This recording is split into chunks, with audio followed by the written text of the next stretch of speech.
Good evening, everyone. I didn't mean to do that to you. Are you ready for tonight? Sounds like you're warming up. Let's try that one more time. Are you ready for tonight? It's going to be a great time, a wonderful experience. And happy Black History Month.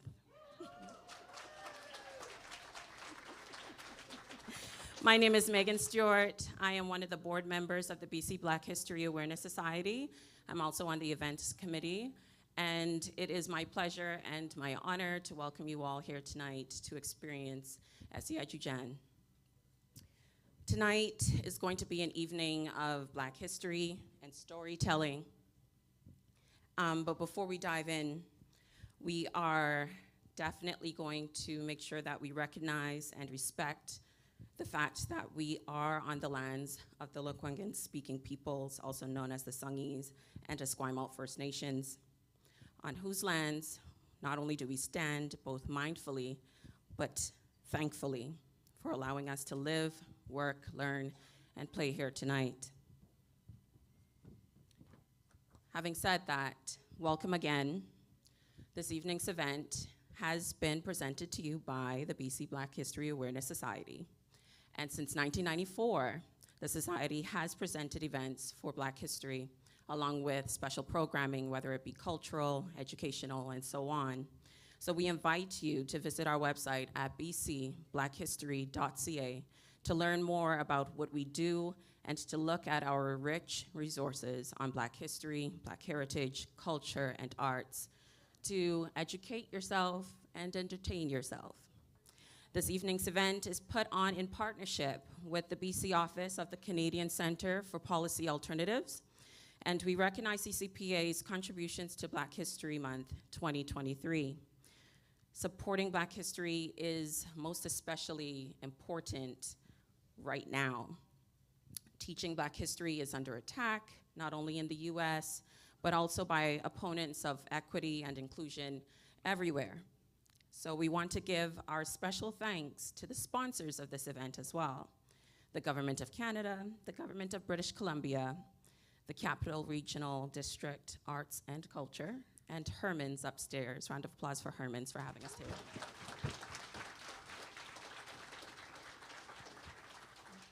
We are excited to present Out of the Sun on Black history and storytelling with acclaimed author Esi Edugyan, one of Victoria's gems and treasures. Our conversation with Esi Edugyan will start soon, but first, as I said, we like to entertain as well as educate. So sit tight and please enjoy, as I am honored to have the music of Lecrae Tones. The Lecrae Tones are musicians of African and Caribbean descent, and their music infuses neo-soul melodies with Latin and Afro-soul grooves that you are sure to enjoy. Here they are, the Lecrae Tones.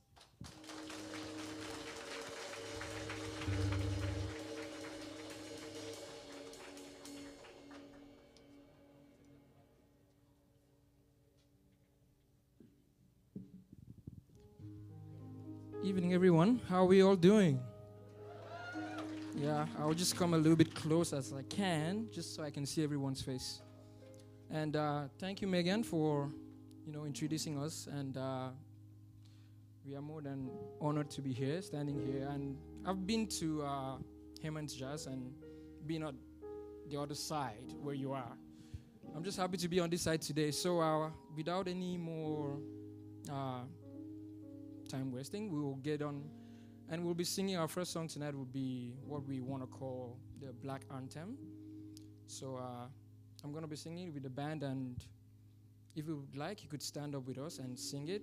Hopefully as many of us know it as I think we do. Yeah, but just before that, a little bit about the band. It happened, the pandemic, really tough times, eh? I just figured a few of my friends, we were tired of staying at home, and I was like, this guy plays guitar, that guy plays drums. You know what? 6 feet, let's do it. And that's how Lecrae Tones happened. And it's growing, as you can see. There's quite a number of us, actually. On the keys, far right, we have Remor. on the keys over there. Well done. And next to him, handsome young man, blue shirt, Larry. Please a hand of applause to him, please. And very great and able vocalist. I really love her voice. I think you will as well, but I'll let you decide that at the end. Her name is Jemima. Round of applause to Jemima. And we have on the drums today, Michael. Thank you. And myself, my name is Sam. Pretty simple name, Sam. Yeah. Okay. Yeah, so we'll sing the Black Anthem and we'll take it from there.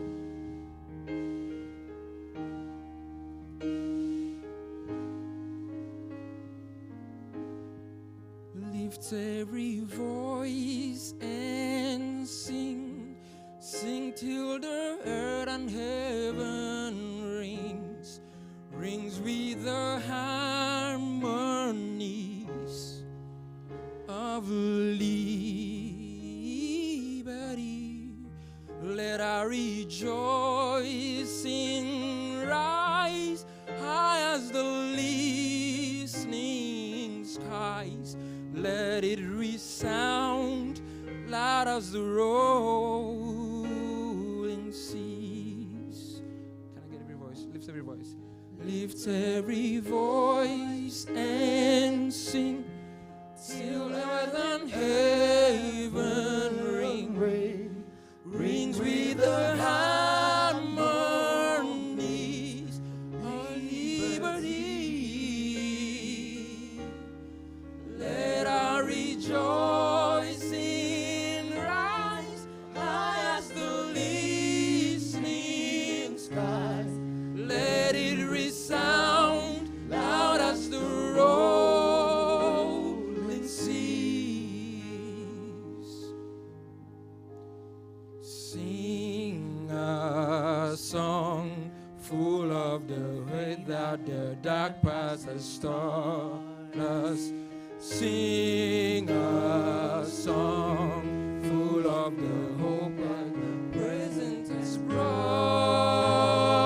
us. Facing the rising sun of a new day begun. Let us march on till victory is won. Let us march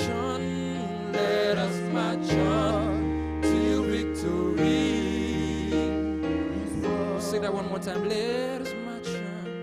Let us march on till victory is won. Thank you so much, guys. Thank you.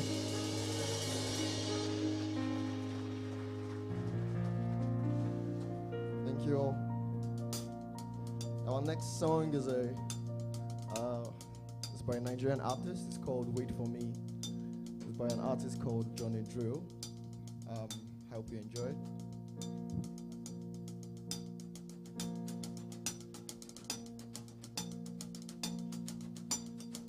I don't know when I'm coming back. I'll be gone for a little while, but I will keep myself for me and you. I'll be back for you. I don't know what the future brings, but I want you to be with me. I got a hope and praise to make you wait for me. I'll come back for you. Oh, darling, you are my love. You are my prize, and I run to the finish line. My love, I no go leave you run. I no go bounce your call. You'll be always on my mind. Yeah, yeah. I'll be so far away. Promise you wait for me. I gotta think of you every day, my love. Yeah, yeah. I may not come today, but I'll be with you again. I gotta pray for you every day, my love. Yeah, yeah.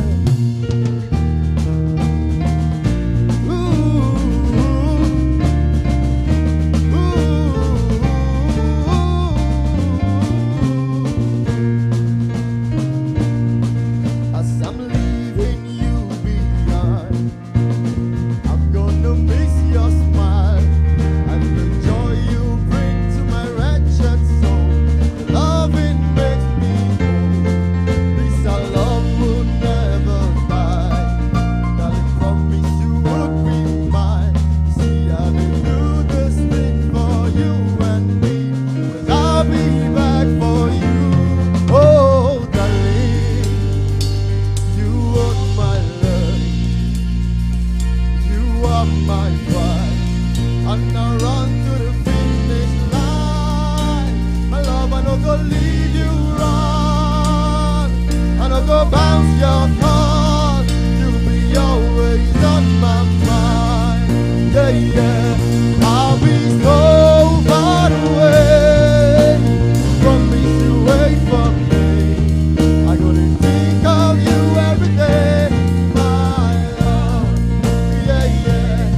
I may not come today, but I will be with you again. I gonna pray for you every day, my love. Yeah, yeah. Oh, oh,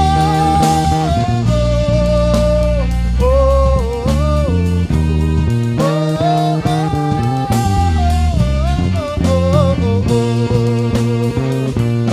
I'll be so far away. Promise you wait for me.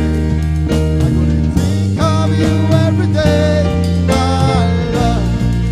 Yeah, yeah.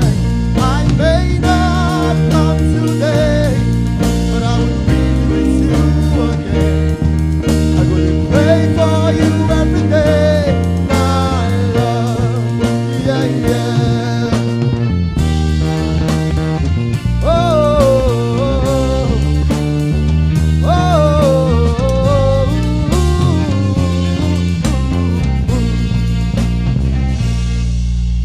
my love, I think of you tonight, 'cause I know they're by your side.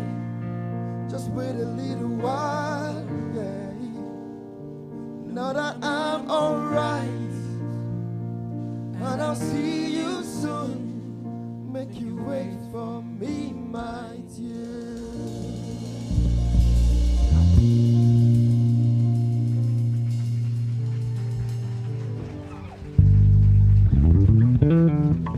Thank you.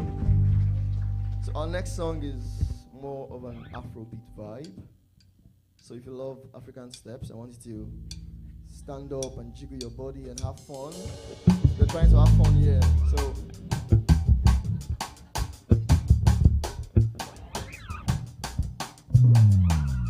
I know I'm crazy, but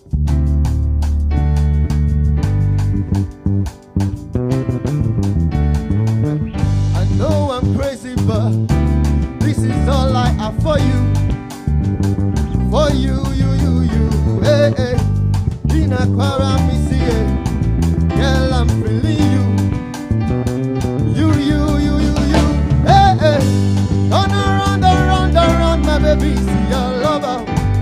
Everything I give to you, girl, I don't want to buy. See, I'm ready to be yours forever, no another.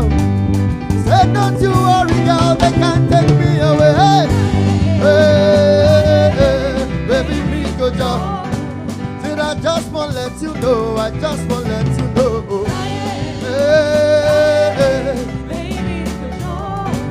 said I just wanna let you know, no. Yeah. Cause you really oh, I just wanna let you know, no, I'm crazy, but baby, take my dookie out, my dear. Hey, I'm not ashamed to show you up, baby, show me. Yeah, lo. Turn around, my baby, see your lover. Everything I give to you, girl, I don't want to buy. See, I'm ready to be yours forever, no another. Say, don't you worry, girl, they can't take me away. Hey,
I just want to let you know, no, no, no, no, no, no, no, no, no, no, no, no, no.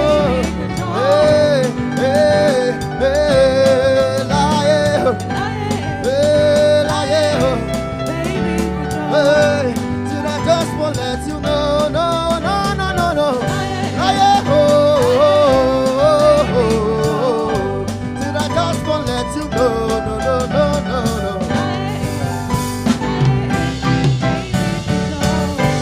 Did I just want to let you know, no, no, no, no, no.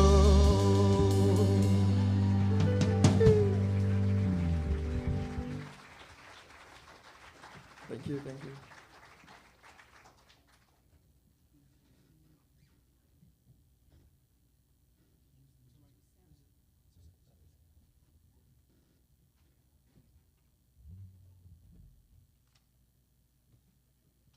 Well, that was amazing, wasn't it? Another round of applause to them.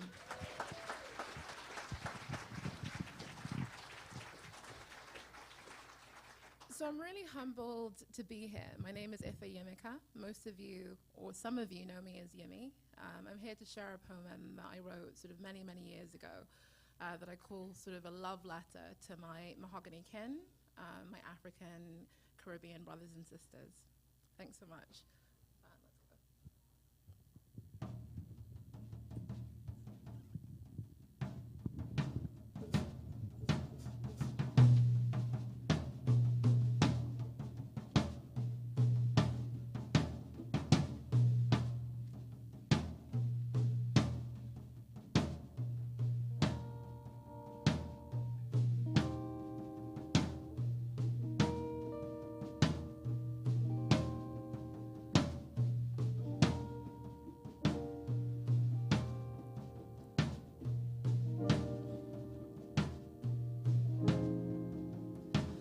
As the children of Africa, we're created out of love and no mistakes were made. Our bodies emerged as if iridescent mahogany machinery right out of the very red soil that both nurtures and brings us life to this day.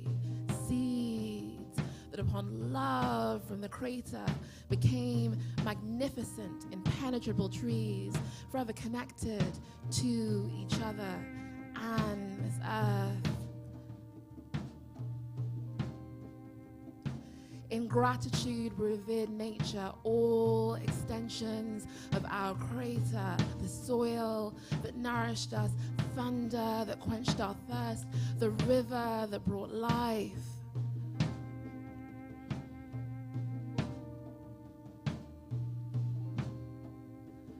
Despite attempts to separate us, my kin being forced to cross oceans, becoming exotic possessions, ideologies teaching us to hate ourselves, trauma eroding our ability to see each other. Our love for each other can never be lost.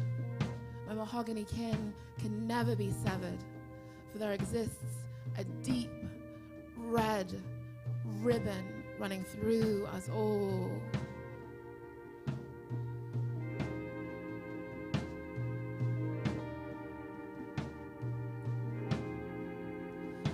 We became exotic.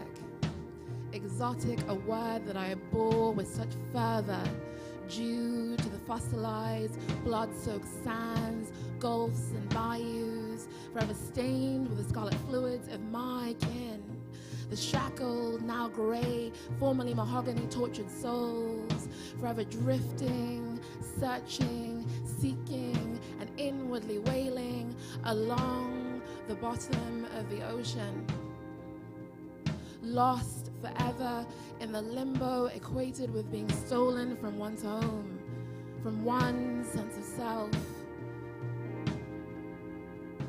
Exoticism elicits flashbacks of appropriation, expropriation, violation, and most heinously the extermination of those deemed to be other, those seen as too animalistic to have souls, thoughts, hearts, loved ones, and most importantly, rights. Not human, not being, not worthy. experience on a spectrum from an overlooked annoyance to demons only in existence to be defiled. Dark, hanging, fruit, forever swinging from forgotten trees, innocent negritas selling their bodies for edelweisers. Zulus and Swazis work horses and sperm catchers for boars. Proud, former kings and queens, or Baz, now laborers in London.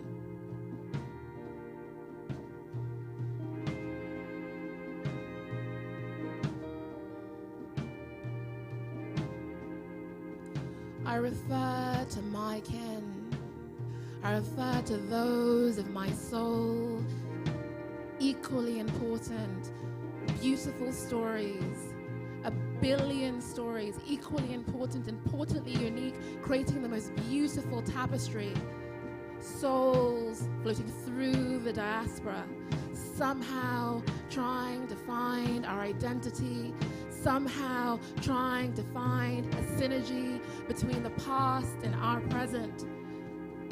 We need only to imagine ourselves as the center of our universes, etched out of the earth with no mistakes made.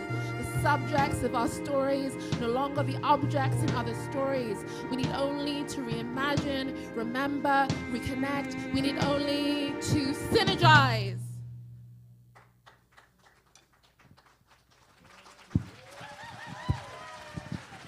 Thank you very much.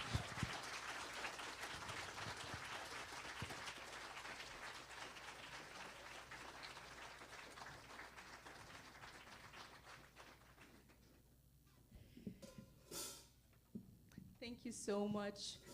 That was beautiful. Please give her another round of applause, everyone.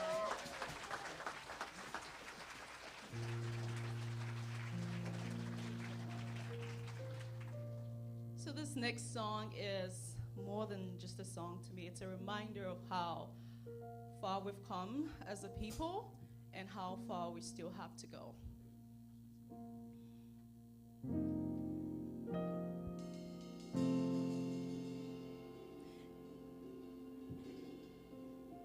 I was born by the river in a little tent, and oh, just like the river, I've been running ever since. It's been a long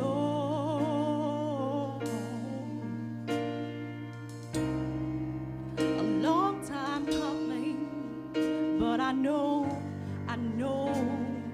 the change is gonna come. Said it's been too hard living, but I'm afraid to die, 'cause I don't know what's up there beyond the sky. It's been a long time coming, but I know my change is gonna come, and oh yes it will.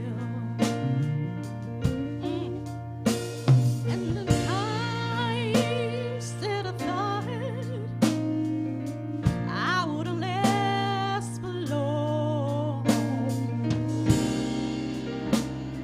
but somehow I think I'm able to carry on.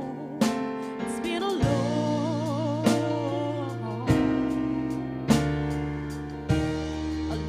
time coming, but I know change will come, and oh yes it will.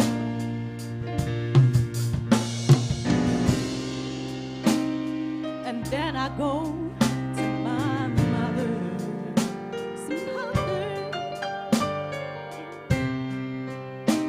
I said, Mother, would you help me?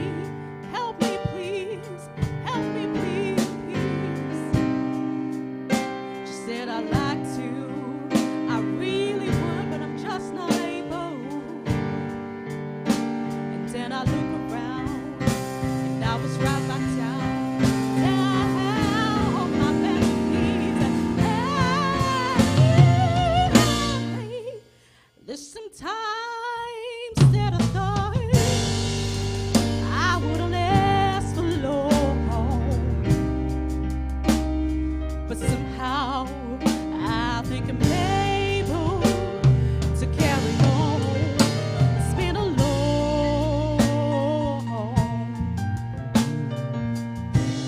long time coming, but I know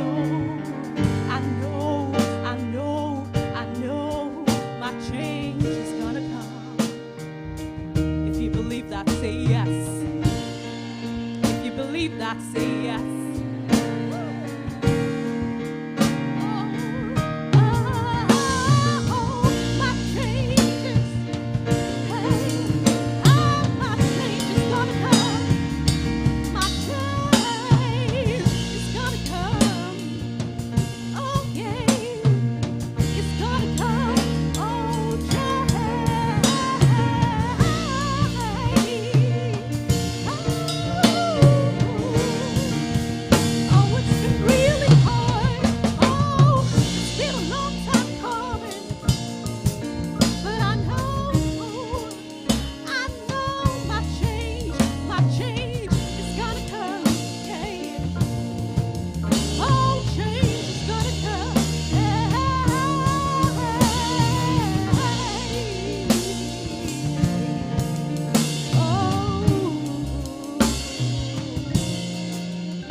Change will come.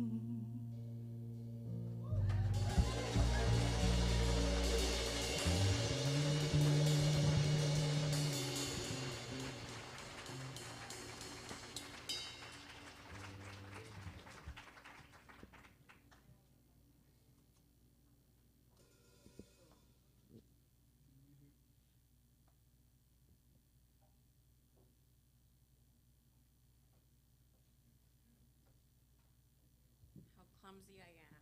Oh, pardon me. I'll get it right before the night is out, I promise. But I'm so clumsy that every time that I'm coming through, I feel as though I'm gonna throw over those keyboards. Stay tuned. I just want to, well, before we bring Esi up, I just want to remind everyone that there is a book signing this evening, and books will be on sale. So it is a first come, first serve, so get your wallets ready, okay? I will be back with Esi in just a few. Hang tight, everyone.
Esi Edugyan, everyone.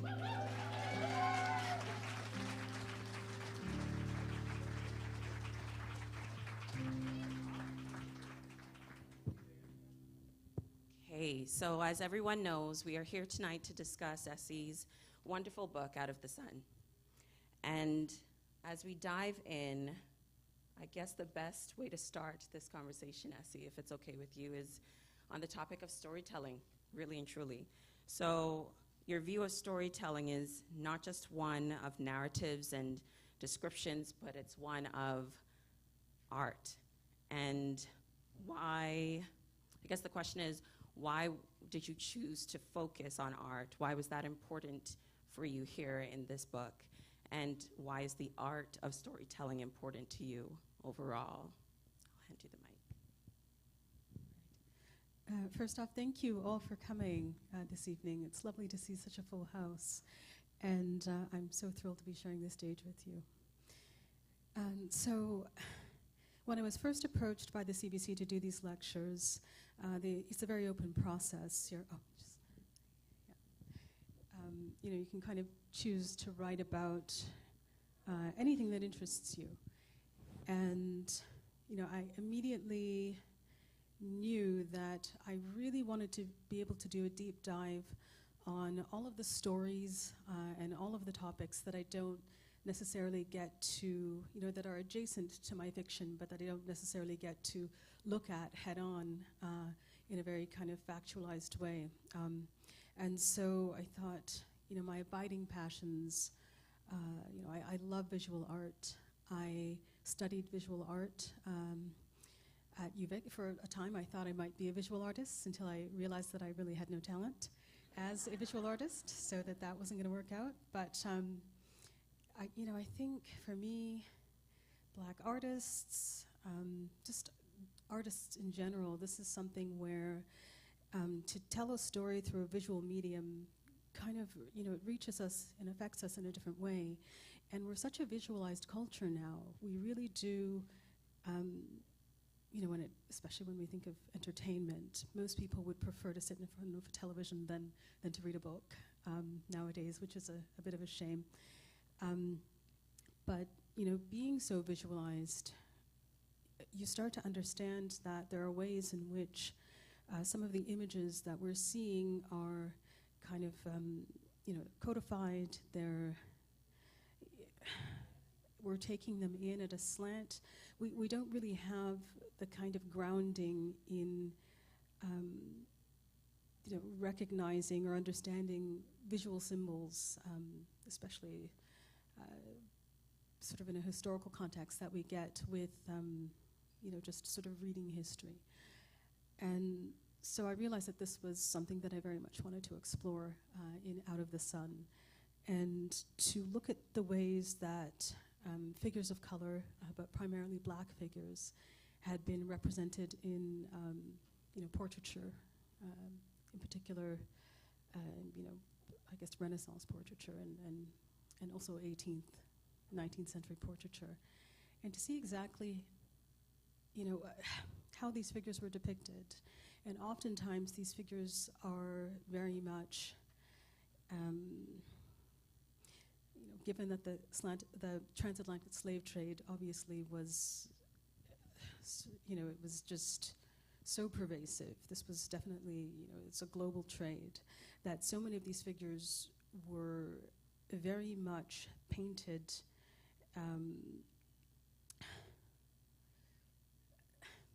depicting the condition of their, sorry, I'm not really explaining this in the smoothest way, but I will warm up. Just that these weren't sort of images of living, breathing figures where you looked at them and your mind immediately went to a place where you were imagining, entire lives for them. Even something as, who were their family members? What had they eaten that day? What were the conditions of the work that they did? These were very much images in which most of the figures of color were defined by, by slavery or having been slaves. Often wearing golden earrings, which was something that suggested the wealth of their owners. So you would see, this body is something that belongs to me, and this, I'm so wealthy that I can adorn this person that I own with gold, which is something that says something about my stature in the world. Sometimes wearing shackles, sometimes depicted in the background, always carrying platters of fruit for their masters. And so that was something that was still pervasive in the 18th and 19th centuries. And I think why it's relevant to sort of look at this is, I think when we look at an image, we're constantly trying to place it within history, but in that placing, we're trying to define how far we've come from those conditions, and so, and I think that kind of iconography is also something that, when we only see this type of image, it starts to really narrow our ideas of what it was to be black in that space, and what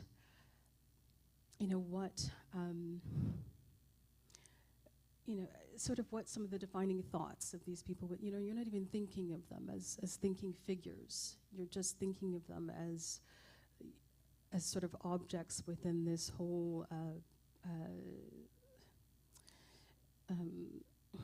just depiction of European wealth. And so, I was very fascinated by some of the stories of that I could uncover of some of the figures whose lives are on the historical record.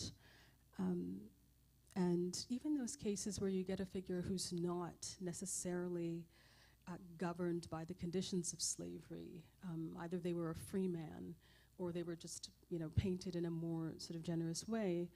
A figure like Angelo Solomon, who was, he had been a slave. He was released from slavery, and he became a courtier within the courts of Vienna. He taught himself several languages. He used to play chess with the Archduke. he was a very cultured man who would have supposed himself to really be part of, I guess adjacent to, but sort of on the fringes of European aristocracy. He married a woman who was the sister of one of Napoleon's field marshals. They had a child. She married, a very prominent aristocrat, and so I think they would have been, a family who thought of themselves as perhaps existing beyond race. And so to understand the details of what happened to him after he passed, he died in his 60s, so fairly young. And of course, you would be expecting that he would be granted a Christian burial, and instead, his body was taken, and he was essentially, he was skinned, and basically like became a piece of taxidermy. And then they took his body and erected a kind of pastoral scene in the Natural History Museum in Vienna, in which there were sort of flora and fauna and all sorts of different animals from far away who were also taxidermy. And they put him in this scene, and it's just so gruesome. And his daughter, begged the authorities to let them have her father's body back, and she was unsuccessful in doing that. And it was only when the museum caught on fire, like 100 years later, that he was finally granted some kind of release. But it goes to show that even these figures who would have felt themselves to have really been embraced in a kind of as a kind of maybe exception within these older societies, that there was still an objectification that played out and in this case in a very awful way. That story actually still gives me a bit of chills. Completely shocked me as I read it. And when it comes to Solomon, as well as Bell even, and you speak of, how they were portrayed in a lot of the art of the time, I think it takes us to the second question here about layers. Because you talk about stories having layers within layers, and as I said, your example with the portrait of Solomon, I think you communicated your concept quite well. I lost myself there, but when you talk about these stories having layers, as well as the notion of renaming and reframing and recontextualizing, I guess what I'm asking is for you to discuss that a little bit further, if you can expound on that just a little bit more, and you have already to some degree, but if we can target it from that perspective of renaming, reframing, recontextualizing in art. Yeah, so I can talk about that in terms of visual art, that there's been, I guess within the last 10 years, like a real desire to recontextualize some of these images that we have, in particular of slaves, to sort of restore a kind of humanity that is sort of, that they weren't granted. So for instance, I think of Benoist's painting of, it's called The Portrait of a Negress, and many of you have probably seen it, and if I were to show it to you, you would say, oh, I recall that photo, or that image, which is of a woman, her torso fills the frame, she's looking very boldly out towards the viewer, and she's wearing on her head, I believe, a kind of headpiece of a sort. And you do see a lot of black figures in painting from the 18th and 19th century wearing turbans and or some kind of headpiece that gestures towards a turban. And this is to foreground the idea of exoticism, or that these people were Moors. They were from the East, which was, the territory of the Moors was this kind of amorphous area that encompassed, the Far East as well as Northern Africa.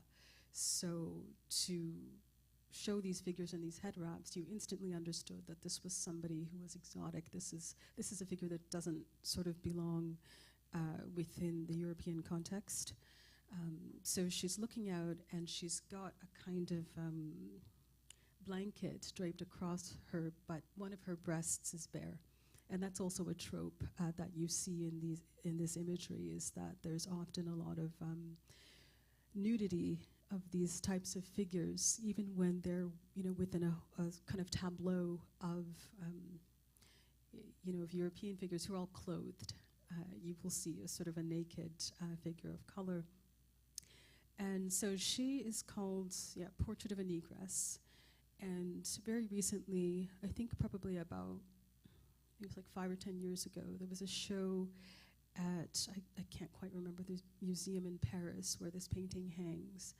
And, part of the show was to bring in pieces of these figures who were painted in this kind of style where they were othered, and to reclaim them by giving them new names. So Portrait of Negress became Madeleine, which was the name that she would have held within the household, but which I think is also complicated because she, that would have been the name designated to her by her masters as well. So not quite her name, but there's this real hope that in doing something like that, in making that recontextualizing gesture, that you are humanizing her.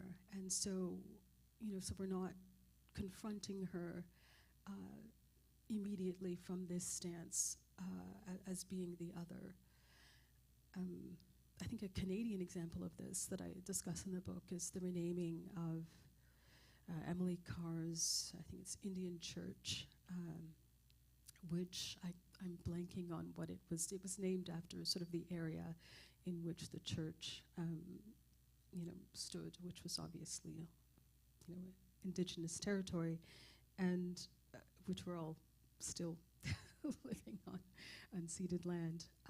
But so it was named after the particular area that she's in, and I think that seemed to surprisingly be a real point of contention for a lot of people. They were very upset.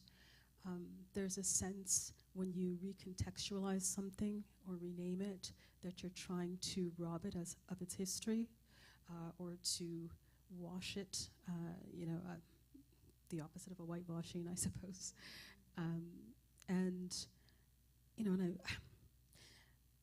I'm so interested in that because it's like I can see the ways that... I'm sorry, interested in the reaction? Yeah, interested in the reaction and interested in... Because I can sort of see in a nuanced way, all sides, which I know isn't a sort of popular thing to say. But I can sort of see how this way that we have of really holding on to these old narratives, that when you start to rename, there's a sense of threat there, that something fundamental is being taken from us. But, I think that, like, I understand that, but at the same time, I feel like by bringing in this sort of different angle or different way of viewing things, you're not diminishing history, you're in fact enlarging it. You're giving a different sense of facts that had seemed established and rooted and settled years ago. But I mean, there's a whole branch of history, which is the study of history. Because history is a living thing, it's something that's constantly changing. It's something that is very much, how we view historical facts. This is governed by the times in which we live, and the mores that we currently, hold dear. Like it's the way we view things is always shifting and always changing, and that needn't be something that feels so overwhelmingly threatening, I think, to us. I thought an interesting thing, an interesting kind of exercise or example of a way to kind of bridge this, which is something I talk about in the book, is this idea of having a painting, for instance, hold like two names, two different names. So we have the sort of historical name, Portrait of a Negress, and then we give it this new name, Madeleine. And then we can sort of start to begin to see just how far we've traveled from the time in which, a name like Portrait of a Negress was an uncontroversial kind of standard thing that one wouldn't even glance at, to coming to this place where she becomes Madeleine and she becomes more of a sort of fully realized figure in history by being given a name, even though that name was not sort of actually her name, which adds another layer. Thank you so much for that. Really appreciate that. I am going to try and stay on time, everyone. Thank you.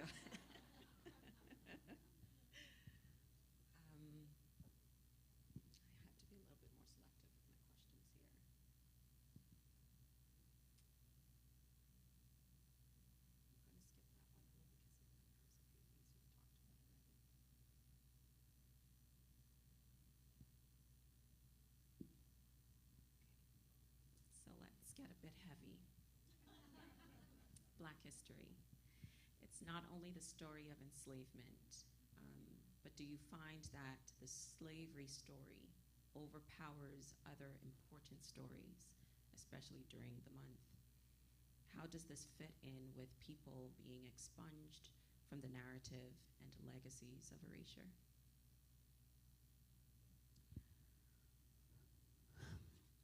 I mean, I think yes,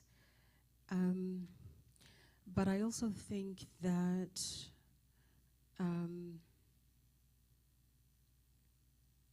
I think to look at the transatlantic slave trade and to look at sort of 400 plus years of slavery and to have that be part of what gets discussed, within Black History Month is not, I don't think that that's problematic. And I think to do that is to bring about a discussion about sort of lingering,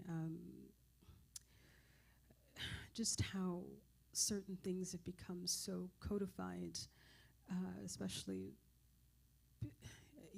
socially codified, things that we're still living out, traumas that we're still living out, reasons why inequity looks as it does.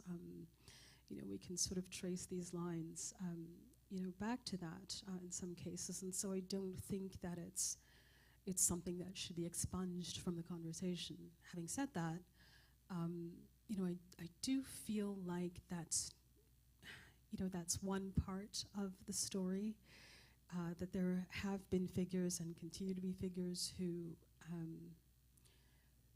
sort of, if you look at the arc of their lives, this isn't, I'm thinking about a figure like George Bridgetower, who I don't know how many of you know of this. Okay, so he was a virtuoso violinist who was a contemporary of Beethoven's, and when he arrived, in Europe, he was trained from a very young age. I think he was maybe about 4 to be a violinist, and he was apparently, all told from all these stories, he was incredible. He was just a complete prodigy, and he met Beethoven, and they became great friends. And Beethoven was so struck by this man's talent that he actually wrote, I don't know how many of you are familiar with Beethoven, but the Kreutzer Sonata was originally called the Bridgetower Sonatas. He wrote a whole kind of suite of sonatas for this violinist. And then they had a falling out, which is sort of unclear as to what it was about, except to say there was a woman involved. Of course. And so, Beethoven being Beethoven and being very sort of tempestuous, I guess, came and sort of, crossed out Bridgetower's name and said, I'm going to give this to Kreutzer. That's like, I've had it, and then they never spoke again. And Beethoven gave the sonatas to Kreutzer, who played a few bars and said, this is crazy, I don't want to play this. This is too complicated, I don't want to do this. So I don't even think Kreutzer had to go at those. So, but Bridgetower is a figure who one would expect to be, a very familiar part of history, somebody that gets learned about in school, particularly if you're studying music, as sort of kind of Central European figure of the time, playing music. And he also did some composing. And he's a figure who's been almost largely forgotten. He's, I think Rita Dove recently did, her last suite of poems was about him, but he's being rediscovered, then re-forgotten, and so it's very interesting to me who gets remembered and why. And clearly he's a figure whose, I guess, condition of being remembered is very much tied to his race. And there are many of these figures, I think, or this style of figure like Angelo Solomon, who's maybe in a league of his own given what happened upon his death, but just these very exceptional people who we have no or very little memory of. And so, I think that's a kind of, that kind of erasure is sort of, it really narrows our sense of history and narrows our ideas of what kind of a world it was in existence before we were here. You can't, My first novel was a book called The Second Life of Samuel Tyne, and it came about because I was actually living in Charlottesville, Virginia at the time, and because my husband went to school there. And I remember going into this grand library on campus, which was designed by Thomas Jefferson on a hilltop, which was on, the opposite hilltop of Monticello. So he could look out and see, this wonderful thing that he had built, and that was his. And he just, don't get me started on Thomas Jefferson. but so to go into this sort of grand library and, pull out this book on Alberta, and I think, of all places, to find a book on Alberta, which is where I was born and raised, in this library, and then to open it up and to see images of black settlers at the turn of the 20th century, on their homesteads, I guess, settling the land. Of course, to use the word settle or settlement is very controversial, but I was very struck by the fact that these figures had existed and that there had been these black townships in the prairies at the turn of the 20th century, which were founded by freed slaves coming up from Oklahoma who'd been disenfranchised, who were not allowed, who were not granted the vote, no powers of voting, whose land had been that they had attempted to homestead, they'd been forced off it. The clan was often an issue. So when the Alberta government came down and was pitching this idea of a last best west, come up and settle this land, these people were so relieved and pleased to come up and to try and do that. And once they got here, obviously it's a completely different terrain, so it was very difficult to farm and to establish homesteads. But they did. There were whole communities that were established there. But then, of course, once that flow of migrants was coming up from the south, and they looked quite different than, I guess, what was it? The people who were expected to come up. Then the government started coming up with all sorts of policies to stop this immigration. But I was so shocked and astonished to discover that this story existed. I was from Alberta. I'd been born there, raised there. Nobody had mentioned this in any history class.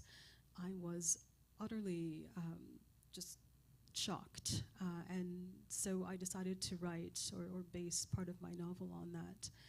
And to me, it's a kind of enlargement of the history of Alberta and a kind of, for somebody like me, such a comfort in a way to know that those communities were there, because I think I felt a kind of disconnectedness or a sense of feeling, in some sense, a kind of estrangement, simply because of how I looked. And this kind of gave me a source of comfort or a sense of belonging.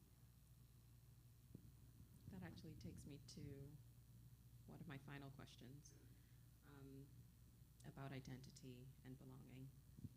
That's one of the themes that you do explore in the book, and it's a complex subject.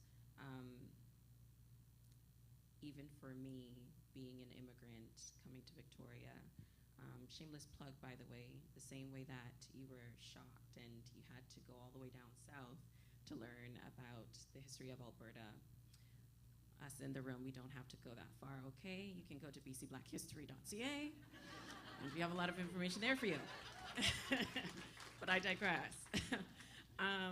This, as I said, it's a complex subject, especially the discussion about transracialism. And so you examine both black people passing as white and white people assuming black identities, and your analysis of this phenomenon on its specific facts is very thought-provoking. If you may, does this topic relate to speaking from unequal places?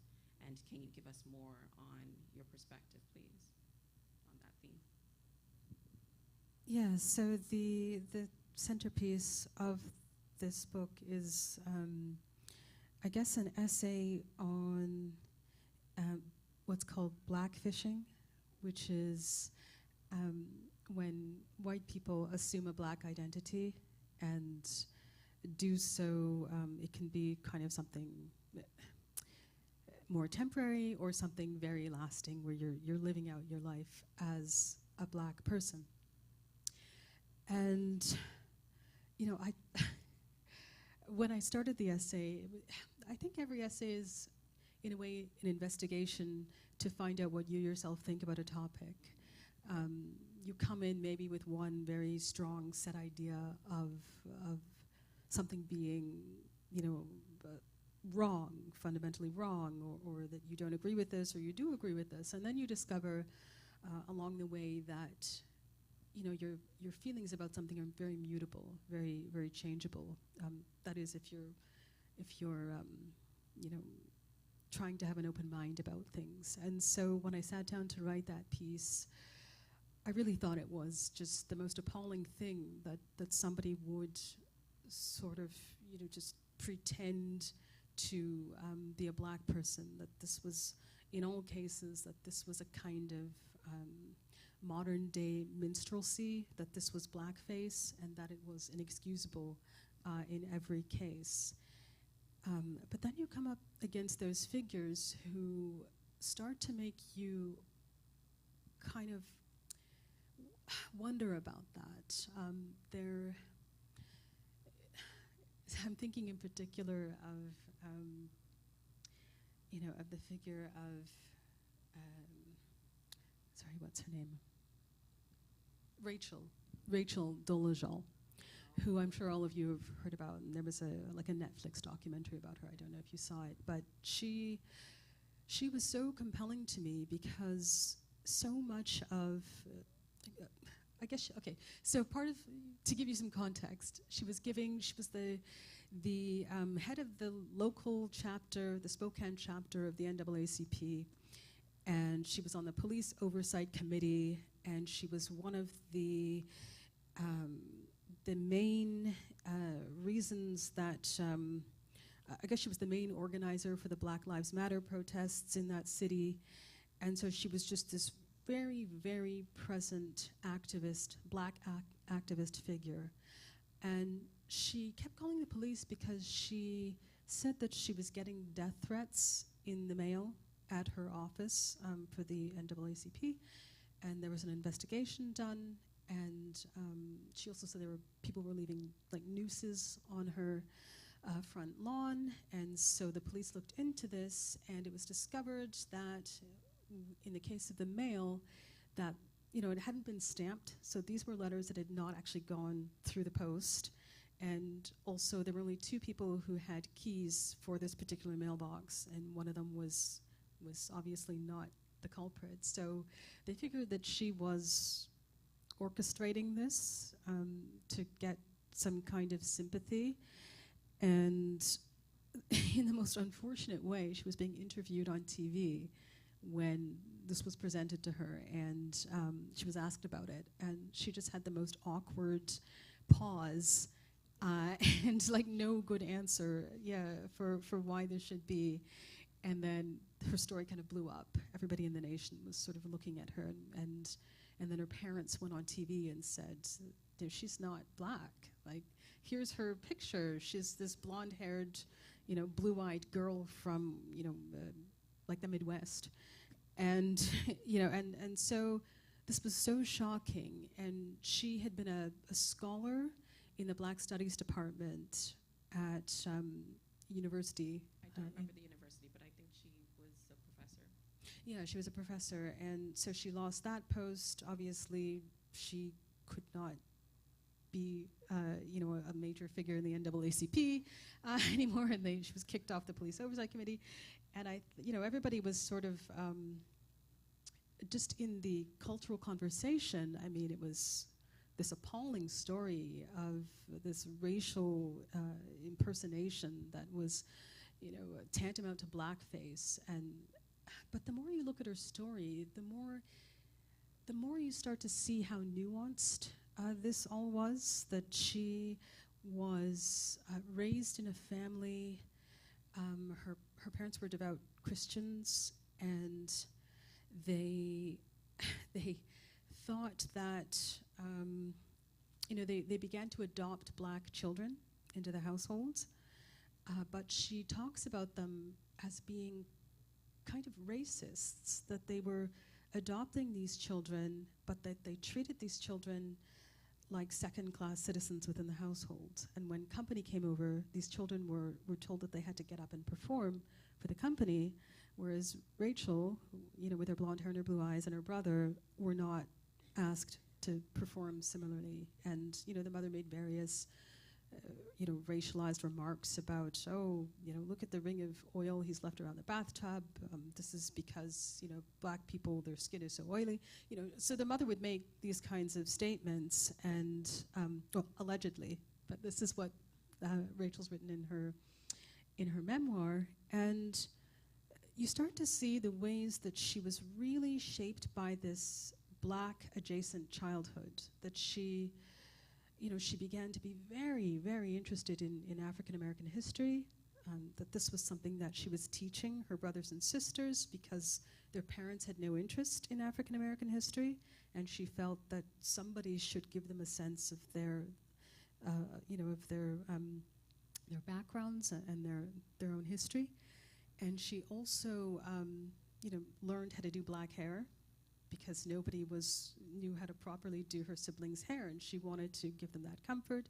She also would, I guess, when they'd go out and somebody would make a kind of racialized comment, she would kind of step in there and be the one kind of scolding the person. And so she had all of these, these kinds of compelling reasons or things that you could sympathize with that would take her to this place of wanting to live out her life within a black identity. And so, in some ways, she's such a complicated figure for that reason, but at the same time, I can also see how she rankles, that this is something where maybe, she can be an advocate, or she could even arguably, so she can be an advocate, but she could be, she could be a white ally. Exactly. She's one of these figures who would have been a perfect kind of white ally, working alongside her siblings. Her husband, I think she married an African American man. So being kind of that white ally who acts as a kind of conduit, or not really conduit, but like a sort of translator, I guess, between, to bridge a cultural divide. But I think there were so many errors there. But I think her main error was in trying to step in and assume the place of black advocacy when she really had no right to occupy that space. And she, it's possible she could even have been hired within a black history, an African American history department. But as a white woman, as a white person, so that's kind of complicated. But it's also, if within her heart and within, she feels that she's living out her life in the wrong skin, that's also something that's, that's to be considered, and perhaps not to be ridiculed, which is not to say that she has the right to do so, but that it's something that I think, we have a lot of trouble accepting that. I think simply because, there are so many reasons, but to assume that identity is, without having sort of lived in the shadow of that history, is something very complicated and very troubling. But I was so interested to discover within myself that I ended up having some sympathy for her plight and who she was. And even after she was outed as a white woman, she continues as I understand, to this day, to live her life as a black woman. And that, to me, says that this was not done, merely for opportunistic reasons, to get that job at the university that was closed to, or that would have been probably more difficult to get as a white person, or, to take up this role. Like, it's almost like, yeah, those were sort of manifested out of this sort of feeling of empowerment that she got from being a black woman. But that, had those things not been available to her, that I do believe she would still be living out her life as we see as a black woman. So that's fascinating. It is fascinating, and I have to commend you because it is important to be able to recognize something as a wrongdoing, but explore the reasons why someone may have done it, whatever that is. I think that your example of Rachel, in and of itself, explains the complexity of identity and belonging. Even just watching you as you navigate your own ideas and the way that you went about in thinking, or rather your fascination of the entire situation. We saw how that was a bit of a struggle, and even as I think about it here, I can definitely understand ever the more. So wonderful example. Thank you for that. We are winding down. We are at 6:15. I was told at 6:15 I must receive questions from the audience, and I'm sure you all have lots of them. So I did want to get to ghost stories and whatnot, but perhaps someone in the audience may touch on that as we sit here. So if there are any questions from the audience, I see Paul coming up. Pardon us, guys. Most certainly. Most certainly. If there are any questions in the audience, please raise your hand, and then we will definitely come to you with the mic.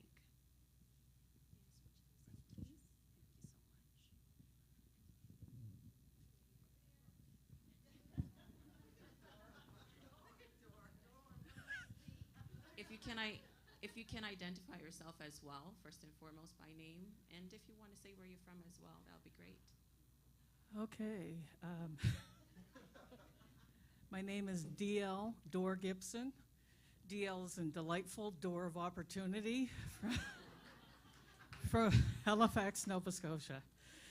Been here for the last 3 decades plus, and I'm very happy to have read your book. I'm very happy to be here today. I have a couple of questions, but I'll limit them to 2. 1, how are you? Very well, thank you for asking. The second one is Imitation of Life, the movie. When I saw that, similar to you as a young girl, watching that movie, my mother called it the crying movie. I am the product of the love of a white woman with the love of a black man in Halifax, Nova Scotia, and lived the life through Africville. An imitation of life, trying to find who we are in the world as a young person and where we go,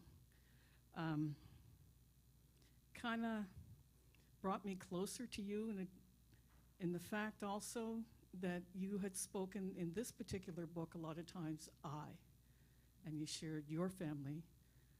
And how is this different?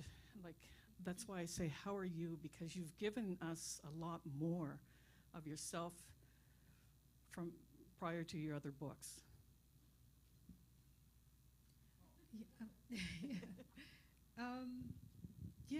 I think, I've heard this a lot, that people were so surprised to hear how much, just where I was willing to go with my own stories from my life in this book. Because I'm somebody who's written 3 novels now, which are all in the perspective of men from varying ages, none of whom could be remotely mistaken for me. Although, having said that, I feel like there are definitely elements of myself in all of these characters, and that writing from, such a removed persona is what allows me to be free and to sort of speak elements of my life and things that I think and do that through a filter. This was much less unfiltered. And my reaction, I don't know how many of you have seen Imitation of Life. There's two versions of this film. One is with Claudette Colbert, and there's a later version, I think, in the 50s. So one is from, I think, the 30s, and one is from the 50s. But the story behind that movie is, it's about a girl called Paola, and her mother. Her mother is a maid who gets kind of taken to live with this woman, Claudette Colbert, who was played by Claudette Colbert, and her daughter. So it's a household of like 4 women. So a white woman, her black maid, the white woman's daughter, and Paola, who's the maid's daughter. And Paola and the other little girl are raised almost like sisters. Like they're not sort of raised with any kind of sense of distinction between them, or that they should feel different from each other. And Paola is extremely pale-skinned, and she's got straight hair, and you would never know that she was a black girl. She could pass as a white girl. And I remember sitting down to watch. I was at a sleepover with a friend who was just getting to know, and we thought, okay, we're going to stay up late, we're going to watch a movie on TV. This was back when, I'm showing my age now, but back when TVs had those kind of dials that you had to click, and there were only 12 channels, 2 of which were snow, or those bars. And so kind of one of the only things on TV was this movie. So we settled down to watch it, and there was this scene where Paola, it's odd because it takes place off screen. You just see the aftermath, like the girl's running and Paola's crying, and her mother, the maid, and the other woman say, well, what's wrong? And she says, oh, the other girl, she said I was black. She called me black. And then she cries, I'm not black. Like, how could she have said this to me? And the reaction is so curious in that moment, because the mother of the little girl said, how could you say that to her? And then the black maid is like, oh, there. And then she says to her mother, it's your fault. You made me black. And I just remember, I think I was about 10, just being, completely startled about this idea. First, that it was so appalling that somebody would call her black. To me, if she is black, what's the controversy? And that she would locate the source of her shame and stain within the genes of her mother, that it's her mother's fault that she's black, and that it's a kind of racial stain that she's inheriting, and I think for a child to, in that moment, have that kind of click, that there could be some governing thing that sort of descends from your parents, that that they could be responsible for damaging you in a way, sort of beyond just being awful parents. That there was this kind of genetic inheritance that was innately, just innately bad and would limit your life, and all of this. This was something so shocking to me at this age. And I remember my friend, who was white, just turning to me, and the look on her face was, something like pity. And I think that moment for me was so instrumental in me understanding this idea of having a racial shame, which wasn't something that I lived alongside or within. And everything was kind of clarified in that moment.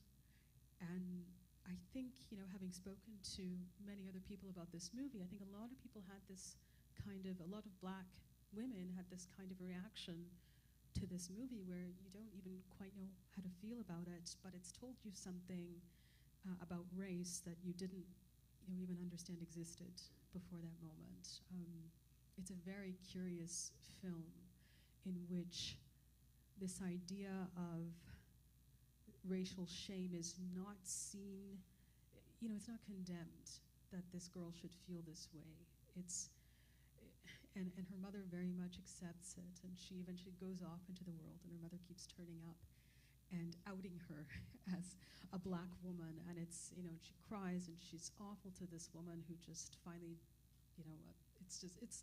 it's so bizarre. I highly recommend you go and see it and form your own opinions, but it was quite, a paradigm-altering film for me as a young girl. Thank you for your question. Yeah. Anine, hi. My name's Andrea. I'm an uninvited guest and a visitor from Treaty 13 to Toronto. My question is, where do you feel we need to go in terms of sustaining or continuing to build a community of belonging? One in which we can reimagine that recenters Black voices and recontextualizes Black stories. Hope that was clear enough. No, that's a very good question. It's always, it felt like a very large question, and I think for me the way to kind of confront that is to do that through the lens of storytelling, is that I think that particularly within the last maybe 20 years, more space has been made for stories from marginalized voices within the publishing community. I think, when I published my first book probably, it's like 22 years ago. And I think when I was first entering the publishing arena, things were not quite that way. I remember being told that a Dutch publisher was not going to pick up Half-Blood Blues, which is my novel about jazz musicians set during World War II. The feedback was actually, this story is too Black. It was too Black and I thought, well, I'm not quite, that's not feedback that you can really do anything with, right? It's like, how do I make this story less Black? And I think that wasn't necessarily one of those responses that was sort of shockingly, it wasn't isolated. I think that, that was, in fact, progress from where a lot of, Black writers like Austin Clarke kind of talking to his publisher about his history and challenges with publishing, and talking, to other Black writers, baby boomers, and just how difficult the landscape was back then. And now I feel like there's more space. I do feel like we have farther to go. I think, within the publishing houses themselves, they're not diverse spaces in the way that they could be. I think things are much better, definitely. But I think, I think that things could be much more diverse so that you get this sense that if a story isn't sort of speaking to somebody because they're not understanding the intricacies of one community, that there's maybe somebody else who might be able to kind of see where the writer's coming from. I'm so fascinated by this kind of war that seems to have broken out, particularly in the United States, over what's allowable in the libraries at schools, with regards to books about people of color and LGBTQ books. I'm somebody who can safely say that I feel like books saved me. I feel like I had a kind of isolated childhood, a childhood that was at times quite challenging, and I feel like books were the one thing that were just so transporting, and I would read all kinds of books about all kinds of people, and it allowed me to kind of slip into another reality for the length of that book, and to understand, if it was about a community that I knew nothing about, to get some sense of how people lived differently from myself. And so, to have this idea of a kind of curation that removes books about realities that make people feel uncomfortable, or books that make I think somebody, I remember listening to somebody talk about, they didn't want books in the library that made their child feel guilty about, something like slavery. Like, I don't want my child to feel guilt about that because they didn't do it.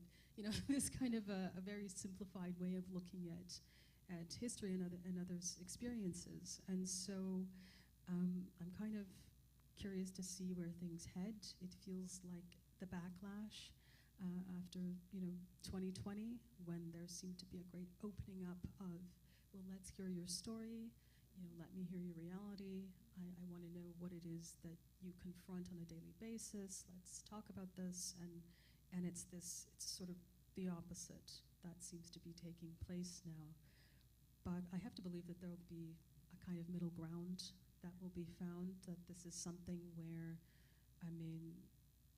progress is always something that is kind of 3 steps forward, 2 steps back, and then you're sort of, yeah, exactly. So, things will find their level, hopefully, but yeah, it's interesting to see. Thank you for your question.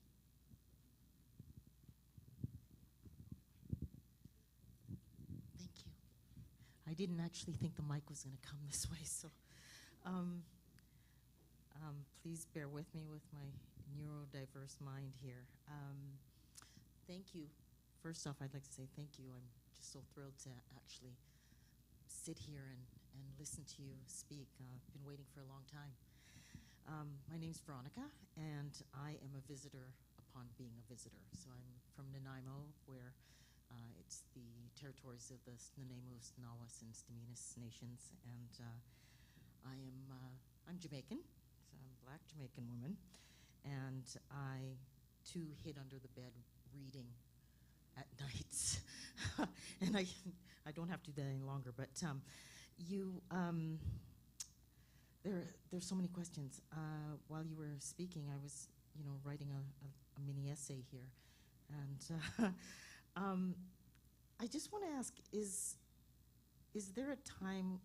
Do you think is there a time when you think we're so exhausted as black people that we try to cross over from being adjacent to a place where we believe we can transcend our own blackness in the spaces that we inhabit? Because I was thinking, when we believe the best way to exist is to not just assimilate, but run alongside the white way, we lessen who we are, even though we haven't fully grasped who we've been. And so there are days that I've had the misfortune of realizing I'm black in the community. I go years, and I found, have you ever felt like that? Like you've gone years without, sorry, now I can hear myself. That you've gone years without thinking about being black. I don't know if anyone else has felt like that, but it's more than interesting, where someone says, oh yeah, something about your hair, or your, oh my God, I wish I had skin like yours, or some such thing, and you realize, oh, you're saying that, why is this happening? So I'm wondering if you ever encounter that, and does that inspire your writing, and where you center yourself when you're writing? Yeah, I think that that's a feature of existing here in this place at this time, that there are those moments when you are brought up short by a comment, because obviously you're not sort of going around thinking of your own race. You just exist in the particular body that you exist in. So it's always very jarring. I understand that completely. When somebody's pointing something out that sort of draws you up short.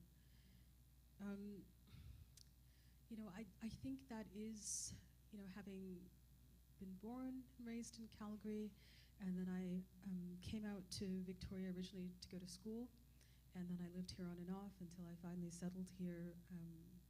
I met a boy when I was at school, and that tied me to Victoria in this way that became quite permanent. But I did sort of go away for long stretches and live all throughout Europe, and then I would come here, and so, you know, it kind of gave me different perspectives on things. But I think that that's having sort of lived my life like that, it's really made me very, very interested in black figures on the margins and trying to locate people throughout history who had these kinds of, in some cases, quite major roles in certain events in European history, but who, you know, who are forgotten, or who were living kind of adjacent to white society in history, but that, you know, who felt assimilated or didn't feel assimilated, but who are always on the margins. And those people are so fundamentally interesting to me. I just, you know, I have such curiosity about how they navigated that kind of an existence, because I think it's very much sort of feels like my own existence of being on the margins. I think what's most preoccupying me with you know, just what you've been talking about is my children, and how it, you know, how this kind of way of being in the world is shaping their own identities. You know, it's so fascinating to me to feel like you obviously you want to kind of shield your children or mold your children in a certain way, or have them recognize certain, you know, certain things, but it's always a kind of war that you're waging against, you know, society at large. And so it's been fascinating to see how their own identities are being shaped by living in you know, a sort of white majority city, and so yeah, just wanting them to kind of keep a sense of self. At the same time, I mean, they are biracial children, so they do have many different cultures that they are inheriting from. But it's been interesting. But that's a very interesting question. So thank you for sharing your story. Yeah. We can keep going. Keep going, actually. If that's okay with you. Can we do, we can do about 2 more.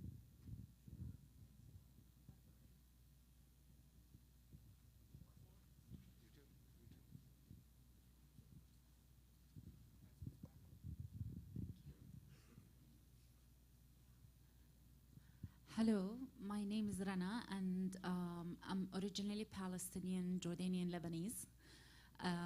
I came here 3 years ago as a visitor to just study, and I might decide to stay. I didn't decide yet. And I don't have a question as much as fascination about some of what you shared about who has the right to define, who has the right to name things, who has the right to redefine things. Because I was studying leadership with social justice as the core, and it just fascinates me how, and I'm trying to be respectful because I'm not trying to be offending to anyone, but the amount of entitlement sometimes that I face of defining things and just asking the question, who said this is the definition? Who said this is true? And in my background, I'm a humanitarian worker. I was a frontliner in the Syrian crisis, and I've seen things that the media displayed in a completely different way, which made me question the definition of reality, truth. Like, what is the truth? And then I discovered it depends on your position at that moment. What type of information you know, what type of languages you speak, what type of access you have. So what we think is historically given or one story most probably is at least 10 or more. yeah, and so, yeah, thank you. No, I think that's beautifully put. You know, what we think of as being one story or the story, the defining story that we've been learning about in school for decades, this is the story. I mean, there's no such thing, as you're saying. Like, every story is really 10 stories. It's one story and 9 shadow narratives behind that story. So I fully understand. I fully agree with that comment. Mm-hmm.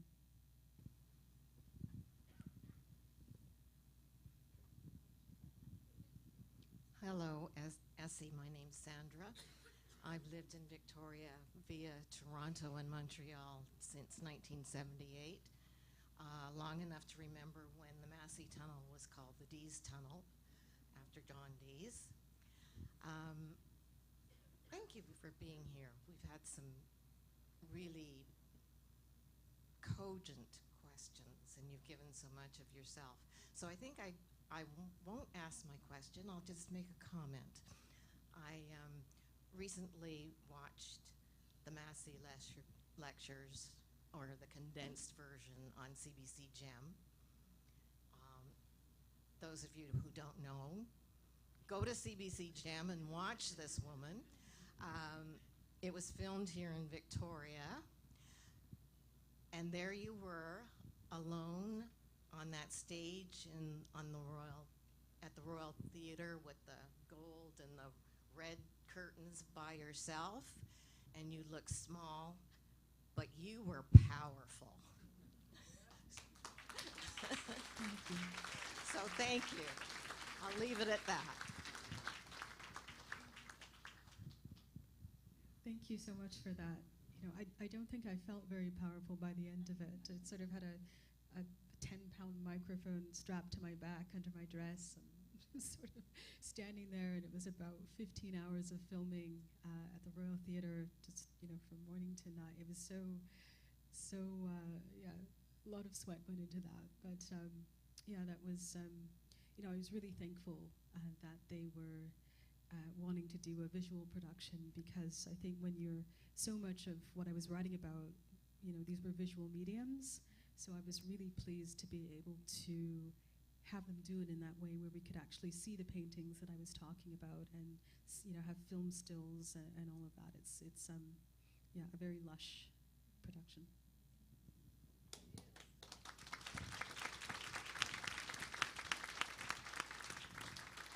We're up here. Hello, hi, I'm Charles. I've been in Victoria and Lekwungen territory for about 20 years, and before that, was born in Jamaica many years before that. I guess I have so many questions. I'm trying to sort through which one I want to ask you, but maybe I'll ask you about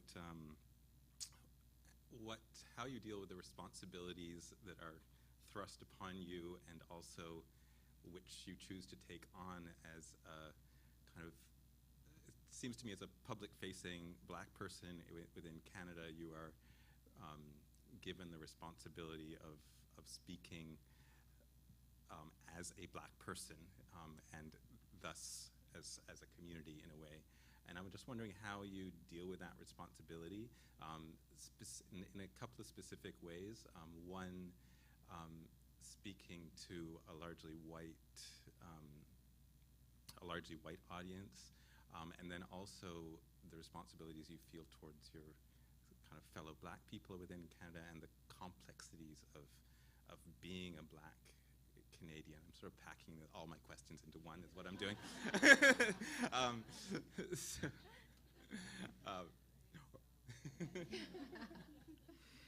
So I'll leave it there. But yeah, how do you deal with that? Sure.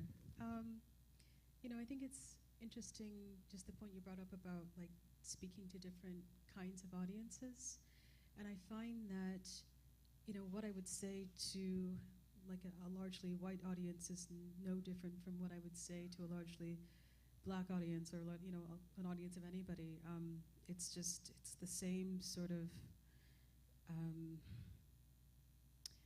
yeah, just the same ground. And I think for me, it's just important to illuminate Black histories and Black stories, and to do so for Black audiences, and to do so for white audiences and Asian audiences. It's just that maybe I see it as part of an enlargement of our collective history, in this way that I know that you wanted to talk about ghost stories, but we didn't get a chance. But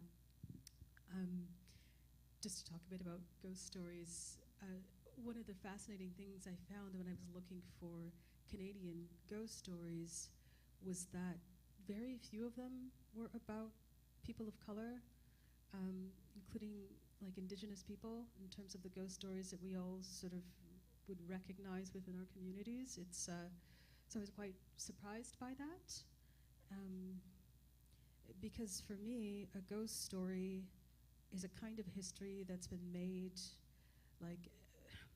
into a kind of pop culture narrative, but it's like a shadow history running within sort of the accepted, more staid, more straightforward history of a culture.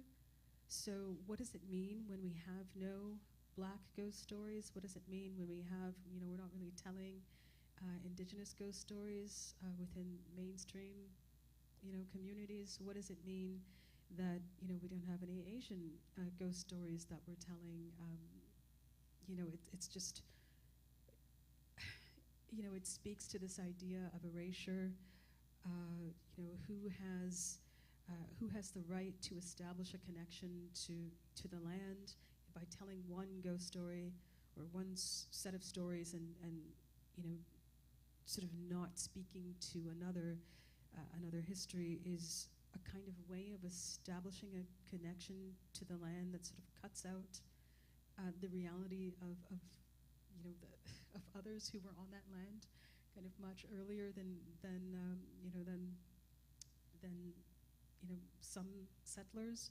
So, and I couch all of this in a story of my friend's parents who had a homestead just outside of Edmonton, and they discovered that they felt that they had a ghost because there were all sorts of strange happenings within the house. His mother would sit in a chair and be reading a book, and she would see in the corner of her eye, she would see the blinds going up and then coming back down, and she would sort of turn, and there would be nobody there. She would put her glasses in one room and come back, and they were gone, and then she would find them like in a guest room that nobody ever spent time in. And the sort of defining moment where they felt that they really needed to do something was they went to the movies in the city, in Edmonton. They drove home.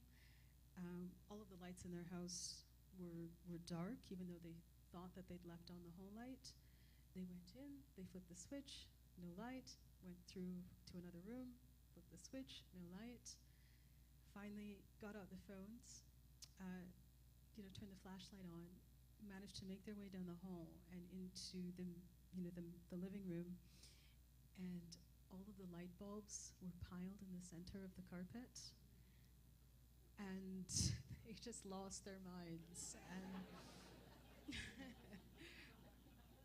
And so his mother immediately started to think, like, well, what could this be? And so was sort of digging into all of these histories. There were Icelandic settlers, there were Russian settlers, Doukhobor settlers. There were, and so just trying to figure out sort of what this could be. But I thought, she didn't really look at Black histories in that area. And as I said, there'd been a lot of Black settlement up in, they were not very far from Amber Valley.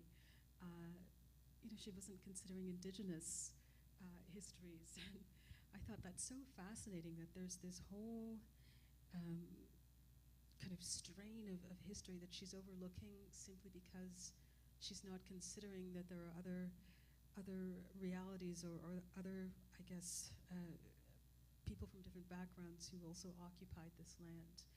And so, that spoke to a kind of erasure that I thought was fascinating. So, yeah, I don't know how I jumped to that topic, but Yeah, and just about maybe to talk very briefly about your point about sort of, speaking as somebody who's representing Black people in Canada. I take that it's not a mantle that I would have ever thought that I would occupy, starting out as a writer, and I think I really I take it very seriously. I understand that simply because what I do is very public. I mean, you're not really an author if you don't have readers. You're a writer, but you're not an author until you've published and people are reading you.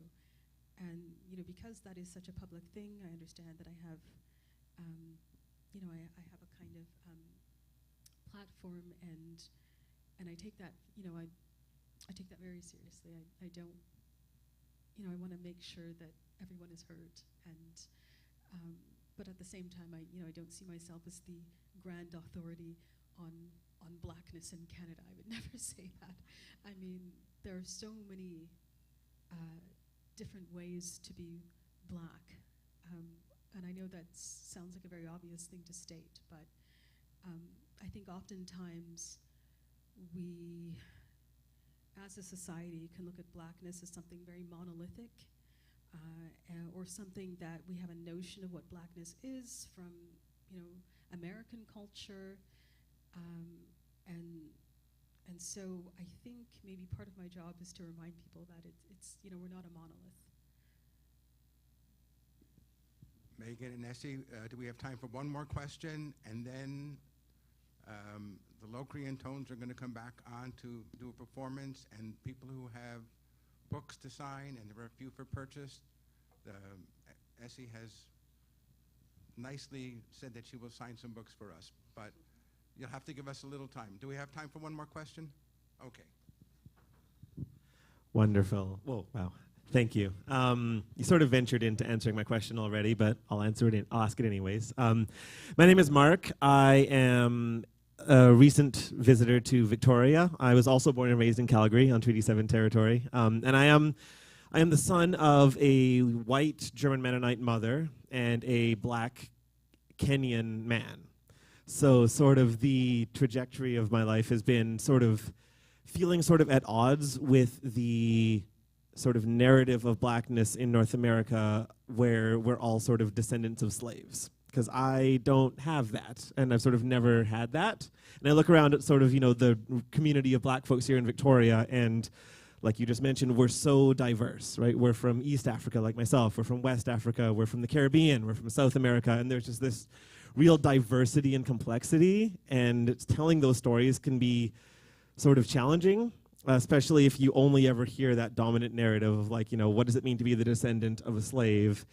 And how does that impact our lives? Well, it doesn't really impact mine in that way, And so it's sort of to tie it back into your book as well. You talk about Afrofuturism, and you talk about, the movie Black Panther, and how there's this sort of conflict at the heart of this story of like the stories of the descendants of slaves versus the stories of Africa and what it could be or what it should have been or whatever that means. So I'm just interested in sort of, could you elaborate just a little bit more and maybe talk about how we tell those stories as Black people in Canada that sort of embody the complexity of all of our stories and that both represent us all and uplift us all, and how we can sort of do that.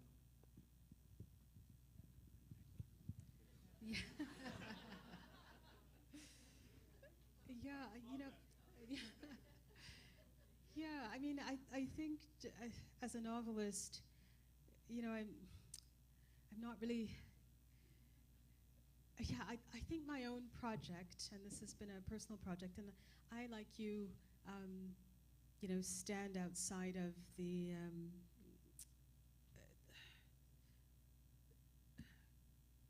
I'm not the descendant of slaves. My parents immigrated to.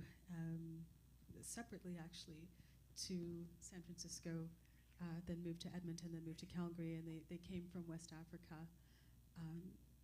Their people were not taken, at least, the ones that they were directly descended from. And so I, like you, stand kind of outside that narrative.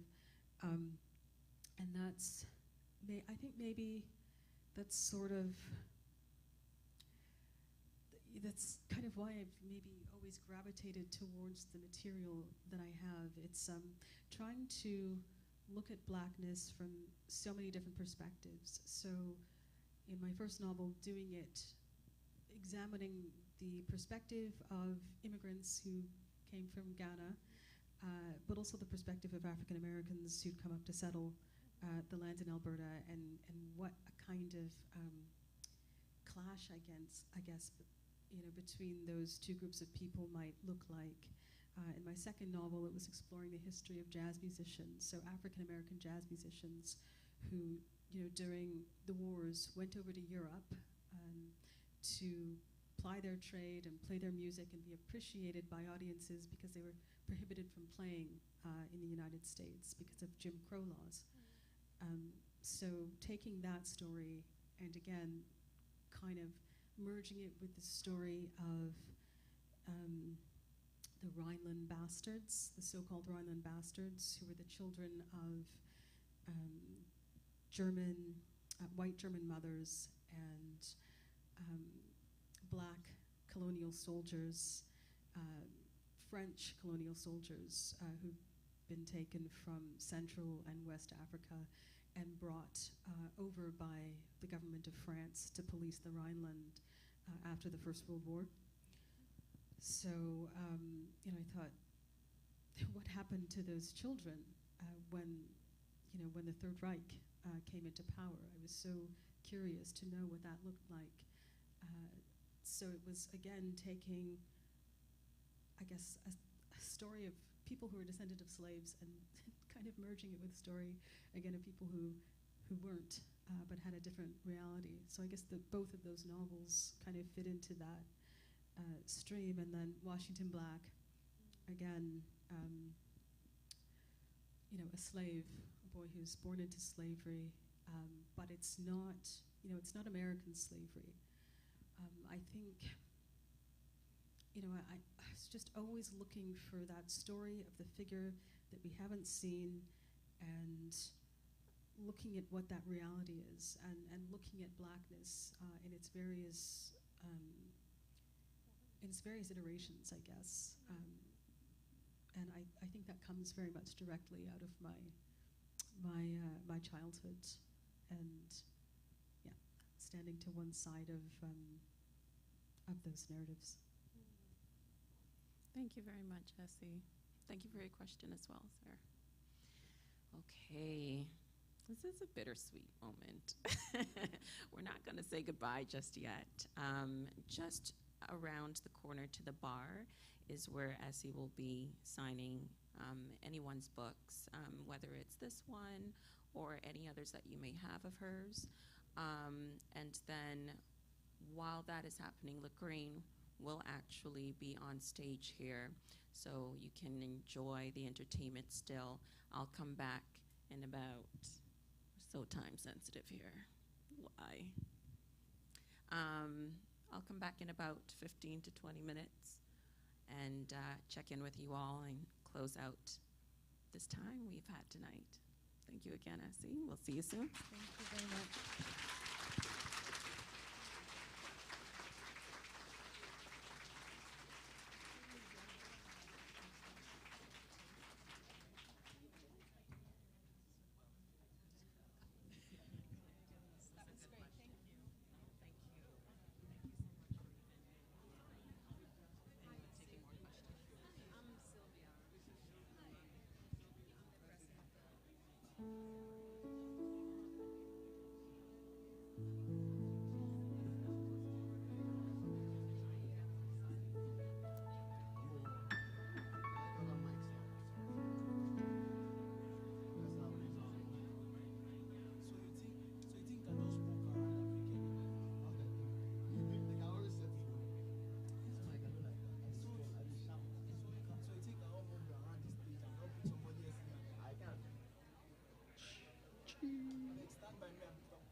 dancing by me.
If you need a friend.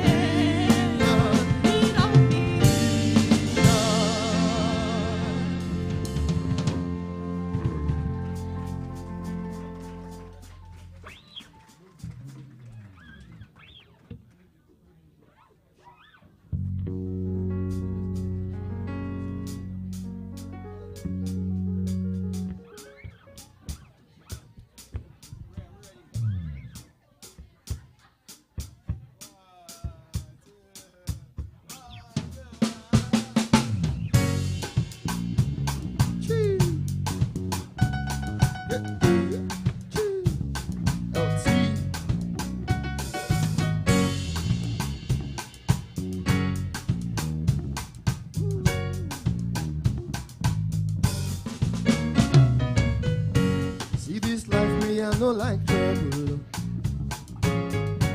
One man's sins is another man's poison. Money no day today, money go day tomorrow. Feel good is a happy day. Hey, hey, peperi, peperi, pepe. Oh, no, no, no, go there to pass yourself. Peperi, pepe, peperi, pepe. Peperi, peperi, pepe. No, go there to pass yourself. Peperi, pepe, pepe, peperi, pepe, peperi. Peperi, peperi, pepe. No, go there to pass. No, go there to na, na, na. Peperi, pepe, peperi. Peperi, peperi, pepe. No, go there to pass. No get money, you want to la oh. Trouble they sleep, young gago in gamo. No do today, forget tomorrow. I feel good is a happy day. Eh eh oh, peperi pe, peperi pepe, peperi peperi pepe. No go de to pass, no go de to na na na. Peperi pe, peperi. Peperi, peperi, pepe, no go de do. Pepe, pepe, pepe, pepe, peperi, pepe, pepe, pepe, pepe, pepe, no go de do. No go de do, na na na na na na na na na na na na na na na. Pepe, pepe, pepe, pepe, peperi, pepe, peperi, peperi, peperi, pepe.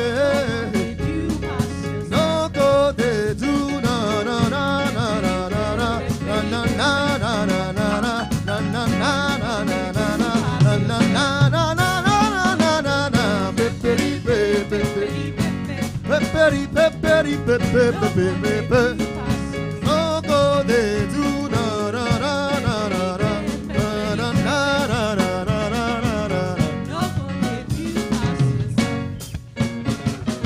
forget say you make am, me self go make am too. I no like to talk banku. I'm a sicko londa mueta o. That's your word. Yatara oh, eh eh, peperi pe, pepe pepe pepe. No go de do na na na na na na na na na na na na na. No go de do do do do do do do do do do da da da. No go de do na na na na na na na na na na na na na na na. Pepe pepe pepe pepe pepe. No go de do na na. Pepe pepe na na na na na na na. No go de do. Oh no,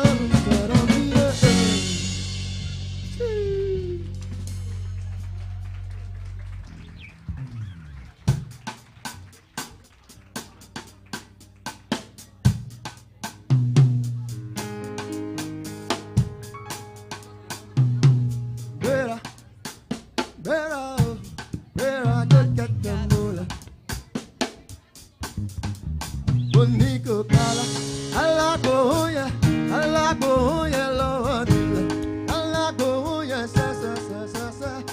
So you don't walk, you don't try.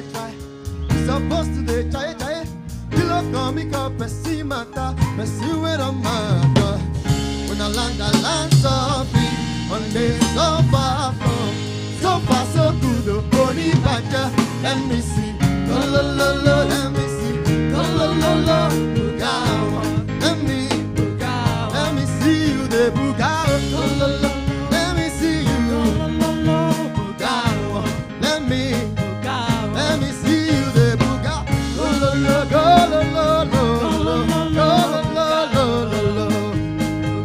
Let me see you, the Bugawa.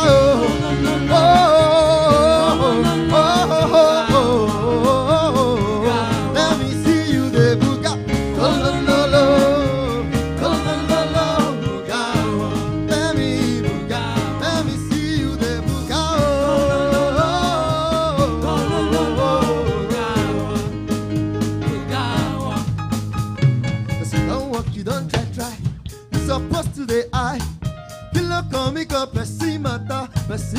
McCoy.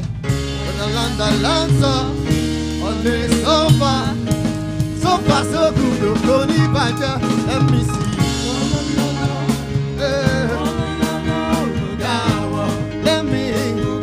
Let me see you there, Buga. Oh, oh, oh, oh, oh, oh, oh,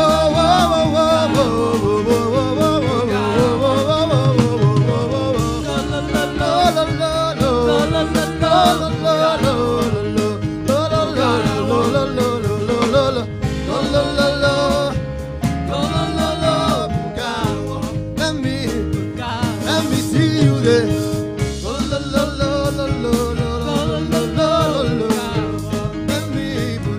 Let me see you there, Buga.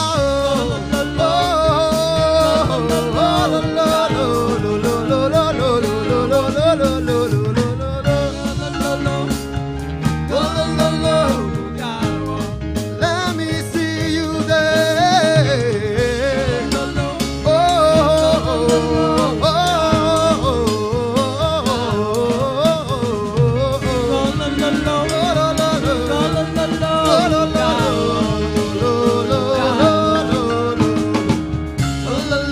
Let me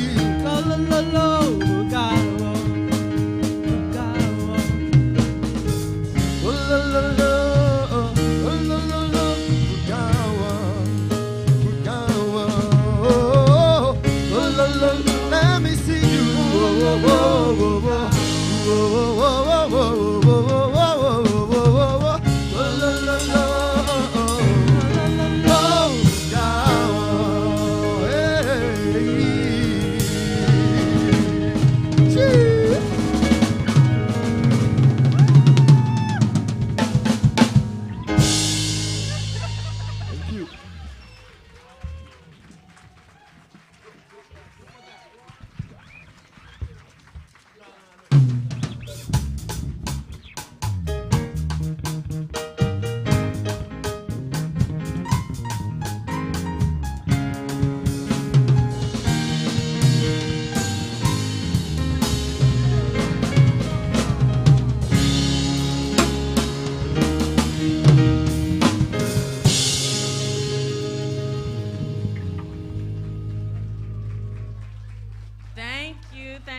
Thank you. Lacraine Tones, everybody. Victoria's own Lacraine Tones. Hello. Thank you again and again and again for coming out and enjoying those conversations with us. And I just want to wrap up by saying that Black History Month, we still have a few more events lined up. I would say that the most notable one is toward the end of the month. That's at the Belfry Theater on the 27th. We have the BHM concert. You don't want to miss out. If you loved Lacraine Tones, you will love what we have in store for you. And again, BC's own. We only promote BC during Black History Month. At least we try to. Okay, everyone. Again, my name is Megan. I am representing the BC Black History Awareness Society. I am also a little bit out of breath because I'm out of shape. But I hope you all have a beautiful night, and I hope that we were able to contribute to that beautiful night. Have a great one. Take care.